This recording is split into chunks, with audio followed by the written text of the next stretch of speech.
మగవులు మెచ్చే ఆషాఢం sale Chennai shopping mall ఆడి KG sale.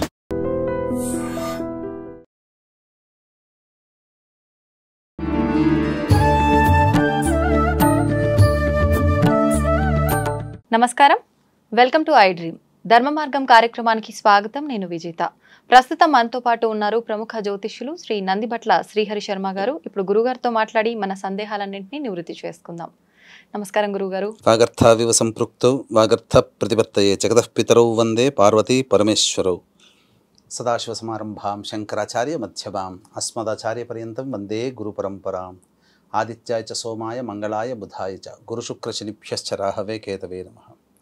Sringeri పీఠాధిపతులకి, Kanchi పీఠాధిపతులకి నమస్కారములు తెలియజేసుకుంటూ కార్యక్రమాన్ని ప్రారంభిద్దాం. గురుగారు, ఆషాఢ అమావాస్య ప్రతి ఒక్కరం కూడా కోరుకుంటాం ఆరోగ్యంగా ఉండాలని, నిత్య యవ్వనంగా ఉండాలని చెప్పి ప్రతి ఒక్కరు కూడా అనుకుంటూ ఉంటారు. మరి ఈ విధంగా ఉండాలి అనంటే దానికి తగ్గట్టుగా మనం ఏదో ఒకటి చేస్తేనే ఫలితం అనేది వస్తుంది. ఆ రోజుని మనం ఈ రకంగా ఉపయోగించుకోవాలంటే ఎటువంటి విధంగా ఉపయోగించుకోవచ్చు అంటారు? చాలా మంచి ప్రశ్న అడిగారమ్మా. ఎందుకనంటే ఇంతకుముందు మీతో మాట్లాడినప్పుడు ఇదే సందర్భంగా నాకు తెలియజేశారు. అంటే చాలామంది ఇప్పుడు ఉన్నటువంటి ఈ ప్రజెంట్ సినారియోలో, అంటే గతము పాస్ట్ ఎక్స్పీరియన్స్తో మనం గనక చూసుకుంటే కరోనాతో చాలామందిని మనం కోల్పోయాం. అంటే మనకు తెలియని ఒక వైరస్ అనేటువంటిది మన శరీరాన్ని పూర్తిగా సమూలంగా నాశనం చేసేసింది. చాలామంది తట్టుకొని నిలబడ్డ వాళ్ళు కొంతమంది. అయితే ఇక్కడ ఎందుకు జరుగుతుంది ఇటువంటివి? ఇదివరకు ఉన్నా కానీ ఎందుకు ఆరోగ్యంగా ఇదివరకు తరం వాళ్ళు ఉన్నారు అంటే వాళ్ళు కొన్ని శాస్త్ర పరిజ్ఞానాన్ని అనుసరించి కొన్ని నియమాలు, కొన్ని పరిహారాలు చేసుకున్నారు. అయితే మరుగున పడిపోయినటువంటి ఈ యొక్క శాస్త్ర విజ్ఞానంలోని రహస్యాలని వీక్షించేటువంటి ఐ డ్రీమ్ ప్రేక్షకులకి అందరికీ అందించాలనేటువంటి యొక్క సదుద్దేశంతో మీరు అడిగినటువంటి విధంగా ఎన్నాళ్ళ నుంచి అడుగుతున్నారు. భవిష్యత్ అనేటువంటిది ఆందోళనకరంగా ఉంటుందని చాలామంది శాస్త్రవేత్తలు చెప్తున్నారు. మరి ఏదైనా ఒక మంచి పరిహారం మనకు ఉన్నప్పుడు, అవసరం ఉన్నప్పుడు చెప్పండి అని అంటే తప్పకుండా అన్నాను. ఈ అవసరం ఇప్పుడు వచ్చిందమ్మా. ఇప్పుడు వచ్చింది. ఇది సాధారణంగా కోటి సూర్యగ్రహణాలు వచ్చినప్పుడు జపం చేసినా, పూజ చేసినా, హోమం చేసుకున్నా, దానం చేసినా ఎంతటి పుణ్యఫలం ఉంటుందో. కాబట్టి ప్రేక్షకులందరూ కూడా మీ ఇష్టదేవత ఆరాధనని తప్పకుండా ఆ రోజున చేసుకుని, లలిత అమ్మవారిని చేసేవాళ్ళు సూర్యోదయం కంటే ముందే స్నానం ఆచరించుకొని చక్కగా లలిత అమ్మవారిని పూజ చేసుకోవాలి. సహస్రనామ పారాయణం, సిద్ధి యోగము 10:39 వరకు ఉంది ఆ రోజున. కాబట్టి ఆ రోజున 10:30 వరకు కూడా మీరు ఏదైనా మీ ఇష్టదేవత ఆరాధనని జపం చేసుకోండి, పారాయణం చేయండి, స్తోత్ర పారాయణాలు చేయండి, కవచాలు చదువుకోండి. ఇలా ఏదైనా కానీ చేయండి. విష్ణు సహస్రనామం, లలితా సహస్రనామం, శివ సహస్రనామం, ఇలా ఏ విధంగానైనా. అయితే ఇవన్నీ ఏవి చేయాలన్నా, మనం ఏ పని చేయాలన్నా మనకు ఆరోగ్యంగా ఉండాలి కదమ్మా. పైగా ఇప్పుడున్నటువంటి పాశ్చాత్య శాస్త్రవేత్తలు ఏమో రీసెర్చ్ చేసి అనాలిసిస్ చెప్పి మనకు చెప్పింది ఏంటంటే 2028 వరకు కూడా గడ్డు కాలమే. ఎప్పుడు ఏం జరుగుతుందో, ఎటువంటి వైరస్ వచ్చి మనిషిని ఇబ్బంది పెడుతుందో తెలియదు. ఇంకా కరోనా పోయింది అని అనుకుంటున్నాం కానీ మన శరీరంలో ఎక్కడో ఒక చోట ఉంది. కానీ అవసరం వచ్చినప్పుడు అది మళ్ళీ పంజా విప్పుతుంది. ఖచ్చితంగా 2028 లోపల మళ్ళీ ఈ యొక్క జ్యోతిష్య శాస్త్ర ప్రకారము గ్రహాల యొక్క గమనాన్ని అనుసరించి 2028 వరకు మానవుల యొక్క జీవితానికి ప్రమాదం పొంచి ఉందమ్మా.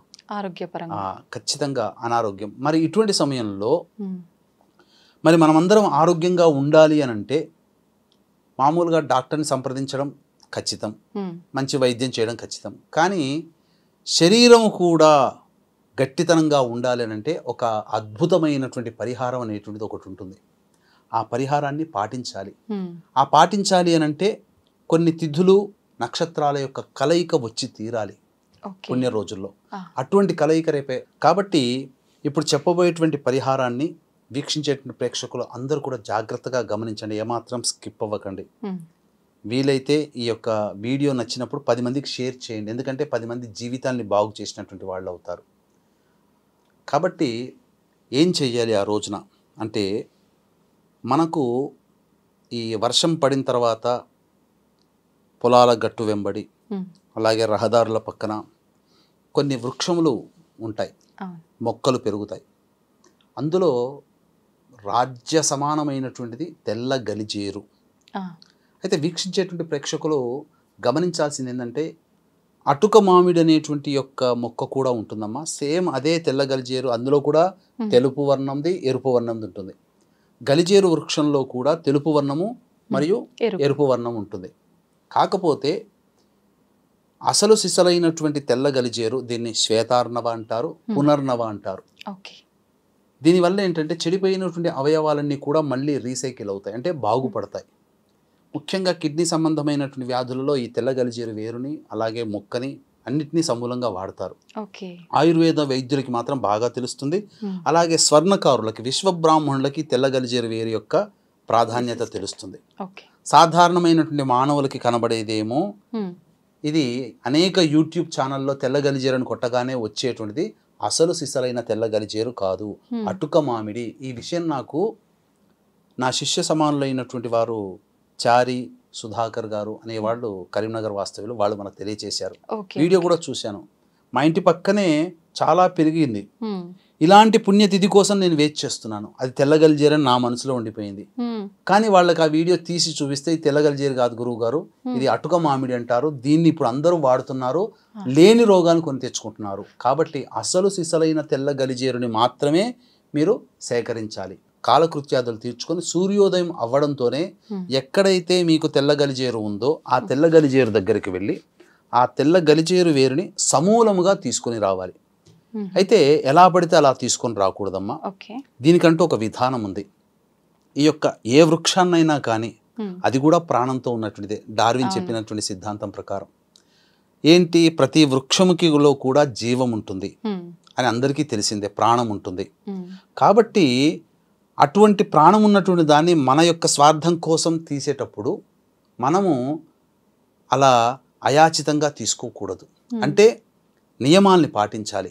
అప్పుడు ఆ వృక్షము లేదా ఆ మొక్కని వేడుకోవాలి, చేతులు ఘటించి, అమ్మ వృక్షరాజమా, నా సొంతం కోసం నేను వాడుకోదలుచుకుంటున్నాను, దయచేసి నాకు నీ యొక్క శక్తిని అనుగ్రహించు, నీలో ఉన్న శక్తి నాకు కావాలి అని నేను చేస్తున్నాను, నీవేమాత్రం బాధపడకమ్మా అని చెప్పి నమస్కారం చేసుకొని ముందుగా ఆ యొక్క వృక్షానికి పూజ జరపాలి. పసుపు కుంకుమ అనగానే ఏదో కిలోల కొద్దీ 100 గ్రాముల కొద్దీ పెట్టనవసరం లేదు.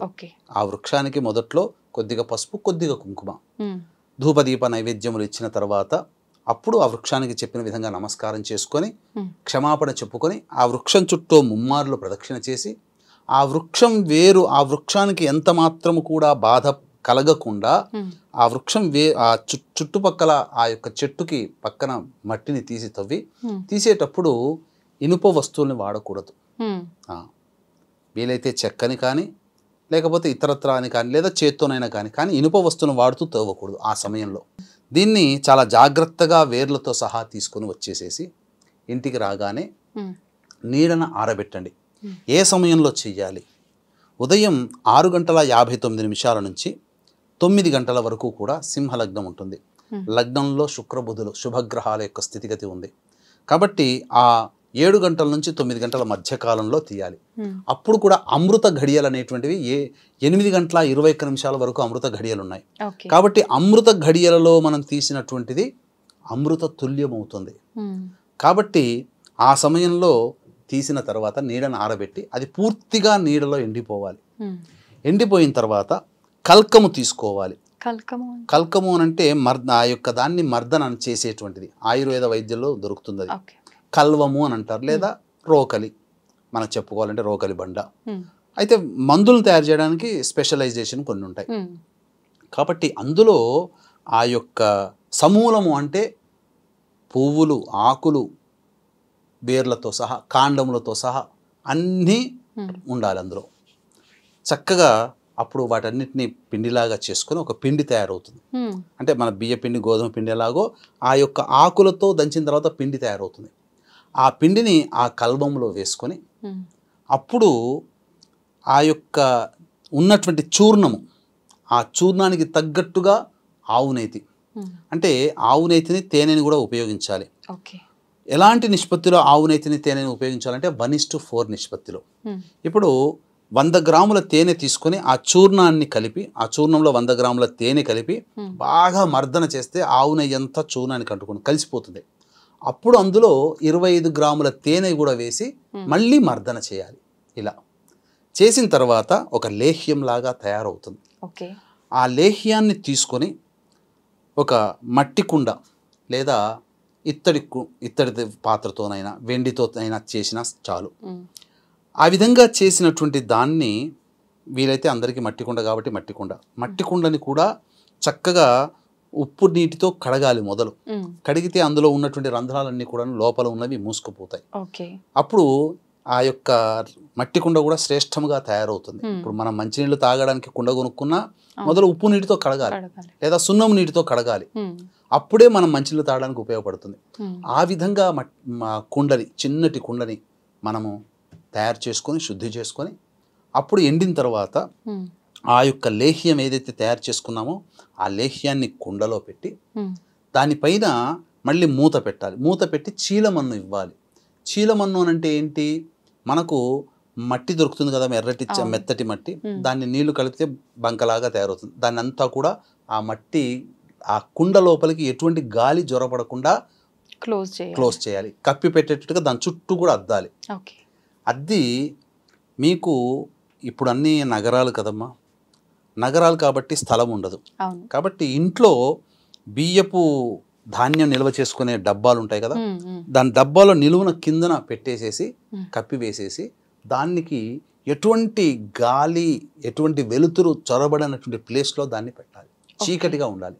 లేదు ఇల్లు మాకు విశాలంగా ఉందని అనుకుంటే ఈశాన్యం వైపున, ఇంటికి ఈశాన్యం వైపున కానీ ఉత్తరం వైపున కానీ గొయ్యి తవ్వి ఆ గోతిలో ఒక చక్కటి శుభ్ర వస్త్రము పరిచి ఆ వస్త్రం మీద ఈ కుండని పెట్టి పూర్తిగా మళ్ళీ దానిపైన ఒక చిన్న బండర్ పెట్టాలి.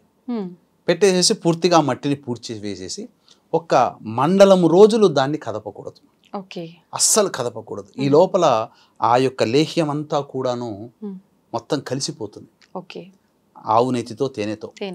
అప్పుడు 41 రోజులు అయిన తర్వాత శుభవారం రోజున బుధ గురు శుక్రవారంలో తిథి కూడా మంచిదై ఉండాలి, నక్షత్రం కూడా ఇంకా మంచిదైతే శ్రేష్టం.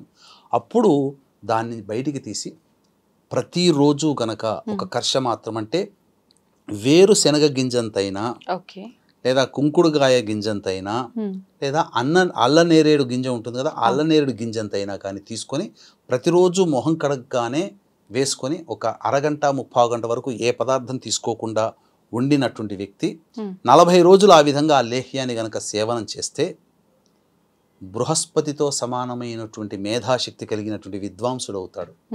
శరీరంలో వన్నె చేకూరుతుంది, వన్నె శరీరంలో రంగు వస్తుంది, పైగా శరీర పటుత్వం పెరుగుతుంది. అంటే మనం పుట్టినప్పుడు చాలా మందికి తెలుసు, అరే పుట్టినప్పుడు చాలా తెల్లగా ఉన్నవరా అని చెప్పి అంటుంటుంటారు. కానీ రాను రాను పిగ్మెంటేషన్ కావడం వల్ల శరీరం వర్ణం మారుతుంది. మనం పుట్టినప్పుడు ఏ కలర్లో ఉన్నామో మళ్ళీ ఆ కలర్కి వస్తాం అది చేయడం వల్ల. ఆ విధంగా కాబట్టి అయితే ఇక్కడ గమనించాల్సింది ఏంటంటే వీక్షించేటువంటి ఐ డ్రీమ్ ప్రేక్షకులు కూడా అచ్చమైనటువంటి తెల్ల గలిజేరు ఉంటేనే చెయ్యండి, దొరకకపోతే దీన్ని మానివేయండి. మీకు తెలవాలి భవిష్యత్తులో ఇట్లాంటివి వచ్చినప్పుడు మళ్ళీ చేసుకోవడానికి ఈ వీడియోని లైక్ చేసి మీ దాంట్లో పెట్టుకోండి లేదా డౌన్లోడ్ చేసుకోండి. ఇది ఎప్పటికైనా ఉపయోగమే. ఎంతటి శరీరం ఉంటుందంటే అమ్మా శరీరంలోగా చేరిపోయి నిలవ ఉండిపోతుంది, ఆ బలము పటుత్వం పెరుగుతుంది. పైగా ముడతలు ఇప్పుడు మనకు చేతికి ముంజేతికి కానీ మెడ దగ్గర కానీ నుదిరి దగ్గర కానీ ఎందుకు ముడతలు వస్తాయమ్మా? ఆ ప్రదేశంలో ఇంకా కణజాలము రాదు, కణజాలము ఉత్పత్తి కాని చర్మం ఎక్కడైతే ఉంటుందో అక్కడంతా కూడా ముడతలు వచ్చేస్తుంది. అంటే ఆఫ్టర్ 40 ఇయర్స్ తర్వాత ప్రతి వ్యక్తికి స్త్రీ పురుష భేదం లేకుండా కణజాలం అనేటువంటిది ఉత్పత్తి కాదు. అందువల్లనే మాంసం చేకూరదు, అలాగే శరీరంలో ముడతలు వస్తాయి, వృద్ధాప్య లక్షణాలు వస్తాయి. ఇవి సేవించడం వల్ల వృద్ధాప్య లక్షణాలన్నీ కూడా తొలగిపోయి నిత్య యవ్వనం వద్దుడవుతాడు. కానీ కల్పంలో ఏం చెప్పబడి ఉందనంటే 500 సంవత్సరాలు బ్రతుకుతారు దీంతే అని చెప్పి చెప్పబడి ఉంది. కానీ అంత అత్యాశ అవసరం లేదు. పూర్వకాలంలో ఆ కాలం వాతావరణ పరిస్థితులు సరిగ్గా ఉన్నాయి కాబట్టి బతికి ఉండవచ్చు. కానీ మనకు ఉన్నటువంటి నిండు 100 ఏళ్ళు 120 సంవత్సరాలు ఒక మనిషి ఆయుష్, కనీసం 100 ఏళ్ళైనా కానీ అనారోగ్యం పాలు కాకుండా ఇది సేవనం చేయడం వల్ల చాలామంది ఆరోగ్యంగా ఉంటారని చెప్పడంలో ఏమాత్రం సందేహం లేదు. కాబట్టి ఇంతటి అలభ్య పుణ్యతిథి అయినటువంటి ఆగస్టు 4వ తేదీన ఆదివారం అమావాస్య పుష్యమి నక్షత్రం వచ్చినటువంటి సందర్భంగా మనం ఎన్నో గత జన్మ కర్మదోషాలు ఉండడం వల్ల సమస్యలు ఎదుర్కొంటాం. గత జన్మ కర్మదోష నివారణకి అలాగే ఎదుటి మనుషులని ఇబ్బంది పెడుతుంటాం కాబట్టి ఆ ఇబ్బంది పడ్డటువంటి సందర్భంగా వాళ్ళ ఉసురు తగులుతుంది. కాబట్టి అటువంటి శాపాలు మనకు తగలకుండా ఉండడం కోసం విద్య, వివాహ, ఉద్యోగ, దాంపత్య, అనారోగ్య సమస్యలకి, వృషభ, బిందున, కర్కాటక, సింహతుల, వృశ్చిక, మకర, కుంభమీన రాశిలో జన్మించిన వారికి శనిదోష పరిహారార్థమే కేవలం 1500 రూపాయలకి ఈ యొక్క హోమాది కార్యక్రమాలు, కర్మదోష నివారణ కార్యక్రమాలు అనేటువంటి జరిపించడం జరుగుతుంది. మీకు అవకాశం ఉంటే ప్రతి సంవత్సరం ప్రతి నెల ఒక్కొక్క క్షేత్రంలో సంవత్సరం పాటు మీ కుటుంబ సభ్యుల గోతనామాలతో కూడా నమోదు చేసుకోవచ్చు. అవకాశం ఉన్న వాళ్ళు కార్యక్రమ తదనంతరం కాంటాక్ట్ చేసి పూర్తి వివరాలు తెలుసుకోవచ్చు. ఇక వీక్షించేటువంటి ఐడ్రీమ్ ప్రేక్షకులు కూడా గమనించాల్సింది, ఇది తెల్ల గలిజేరు అని దొరికినప్పుడు మాత్రమే మీరు యొక్క పరిహారాన్ని పాటించండి. ఇంకా మీకు 3 రోజుల ముందరనే ఈ విషయాన్ని మీకు తెలియచేస్తున్నాం కాబట్టి తప్పకుండా దీన్ని ఆచరించండి. ఆయుర్వేదం మనకు అందించినటువంటి అద్భుతమైనటువంటి, అపూర్వమైనటువంటి, అలభ్యమైనటువంటి కల్పము. ఈ కల్పాన్ని సేవించినటువంటి వాళ్ళకి ఇక తెల్ల గలిజేరు గురించి ఎవరైనా ఆయుర్వేద వైద్యుల్ని సంప్రదిస్తేనమ్మా వాళ్ళకు ఆ వృక్షానికి నమస్కారం చేస్తారు. ఎందుకనంటే ఎన్నో రకాలైనటువంటి, ఇప్పుడు మందుకు బానిసైనటువంటి వాళ్ళని కూడా మార్పించేది ఈ యొక్క వేరే చాలా ఉన్నాయమ్మా. కిడ్నీ సంబంధమైనటువంటి కావచ్చు, కంటికి సంబంధించిన శుక్లాలు వస్తాయి కదమ్మా, కంటికి సంబంధించిన దోషం కూడా పోతుందమ్మా. కాబట్టి శరీరంలో పటుత్వం పెరుగుతుంది. ఇక భవిష్యత్తులో ఎటువంటి ఉపద్రవాలు, ఎందుకంటే ఎప్పుడు కరోనా చెప్పి వచ్చింది కాదు, భవిష్యత్తులో బయోవార్స్ అనేటువంటివి వస్తాయి. ఇటువంటి వైరస్ల ప్రభావం మన శరీరానికి పాకుతుంది. ఇప్పుడు మీకు చెప్పాలంటే కురుక్షేత్ర యుద్ధం సాగింది కదమ్మా, అందులో వాడినవన్నీ అణ్వస్త్రాలే కదా. అంతటి అణ్వస్త్రాలతో చనిపోయిన వాళ్ళు ఉన్నారు, కానీ బ్రతికిన వాళ్ళు కూడా ఉన్నారు కదా. వాళ్ళ శరీరం ఆ యొక్క అణ్వస్త్రాన్ని కూడా తట్టుకోగలిగిందంటే వాళ్ళు ఇటువంటివి సేవించి ఉంటారు కాబట్టి శరీరం తట్టుకోగలిగింది. 18 రోజులు యుద్ధం చేశారు, అణ్వస్త్రాలకి బారిన పడ్డా కూడా మళ్ళీ పని చేశారు. కాబట్టి ఇటువంటి అమూల్యమైనటువంటి ఆయుర్వేద తంత్ర పరిహారాన్ని అందరూ పాటించండి, తప్పకుండా మీకు మంచి జరుగుతుంది అని చెప్పడంలో ఏమాత్రం సందేహం లేదమ్మా. నిజంగా చాలా మంచి రెమెడీ గురువు గారు.